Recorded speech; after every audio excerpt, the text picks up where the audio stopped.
This early piece was just preparation for the good-humored Christmas chapter of the Pickwick Papers. Here, in fiction, Dickens captured all the sentiments and customs honored by Irving in his holiday essays. The old-fashioned drive down to Dingley Dell was as spirited as that to Bracebridge Hall, and when Pickwick and his fellow club members arrived at the ancient country estate, old Wardle occupied their stay with such songs, dances, mistletoe, blindman's buff, and other sports that would have delighted old Squire Bracebridge himself. Although the story takes place in the immediate past, the Christmas at Dingley Dell recalls an earlier period, a pre-industrial England full of amusements, which are not quite so religiously kept up in these degenerate times. These festivities were pervaded by the feeling that, in all his bluff and hearty honesty, it was the season of hospitality, merriment, and open-heartedness. The old year was preparing, like an ancient philosopher, to call his friends around him, and amidst the sound of feasting and revelry, to pass gently and calmly away. Inspiration for another Christmas story did not come to Dickens until, like Marley's ghost to Ebenezer Scrooge, 7 years later. One could hardly have predicted that so good-spirited a work as A Christmas Carol might have been written by the end of 1843. It had been a terrible year for Dickens, full of disappointments and seemingly insurmountable pressures.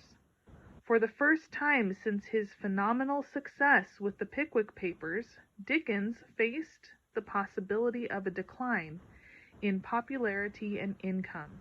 His new novel, Martin Chuzzlewit, was coolly received. Although selling prodigiously in England, American Notes, 1842, concerning his tour of the New World, offended readers across the Atlantic, and the monthly parts of the new novel showed a marked decrease in sales. His family pressed him for money, and his own extravagance in keeping a large house on Devonshire Terrace depleted his earnings. He also had to face the responsibility of his wife's being pregnant with their 5th child. He was desperate to regain the public's faith in his writing. In a clumsy attempt to stimulate the novel's sales, he sent his hero to the United States, trying to capitalize on the interest in American Notes. He continued his vitriolic criticism of American democracy in action. The result was disastrous. The English showed little interest, and the Americans were further irritated. Now, before I read the last little part, I'm going to show you this little illustration over here. This illustration says, Christmas Eve at Mr. Wardle's by Phiz, The Pickwick Papers, 1836, courtesy of the Library of Congress.